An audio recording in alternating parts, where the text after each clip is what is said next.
The most important part of the punt is the drop, and there's several reasons for that. When you're kicking a field goal, that ball is stationary. So whether it's an extra point or a field goal and a holder's holding the ball, that ball's still. On a kickoff, the ball's on a tee, the ball's still. When you're punting, it's not like that. The ball's moving. Your body's moving, your legs are moving, your arm's moving, and you're trying to put that ball out in front of you. And so it's critical that the drop is there so that you get the right angle of the football off your foot so you can put it where you want it to go. You ask many NFL punters, college punters, what drill or what is it that they spend the most time on trying to improve as a punter?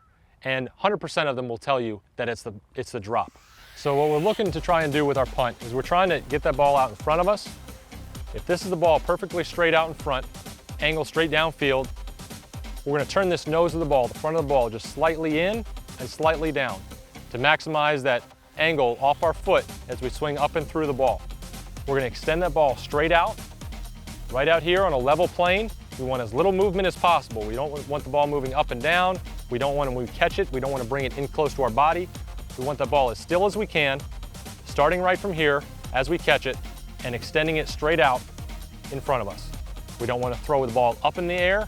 We don't want to throw it down. You hear the word drop and you think of the ball coming straight down, but actually you're extending it straight out on an imaginary table. It'd be like you're passing the salt shaker and you're sliding it off that table. That's what you're doing with this football, and sliding it off there in order for your foot to reach out there and punt the ball. So the hand position is critical with the drop.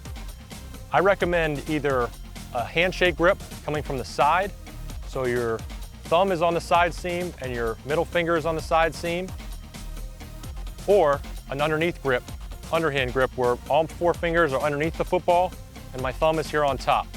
Either way is just a matter of personal preference, but what we don't recommend is having your hand on top of the football so that one, it's really tough to get the ball out comfortably out in front of you, and two, if there's wet conditions, that ball is going to be tough to grip. So that side grip is right here, or the underneath grip right here. But we want to make sure that ball is not in our palm and not too far out in our fingertips either. It's kind of right in between, in a comfortable spot where we can control the ball. Now that you have a better understanding of where the ball should be coming out of your hand, what level to drop it, how to drop it, and the consistency of what it takes to become a good punter, now is the time when you would go out, start hitting the ball off your foot to get that spiral, replicating that spiral every time to be consistent as a punter. You ask any college and NFL punter what they practice the most, there's no question it's the drop. So you're not going to wear your leg out by practicing the drop too much. You right down the sidelines of a field as much as you can during your downtime. You want to spend as much time as you can dropping the football if you're going to become a good punter. Next, we're going to talk about receiving the snap.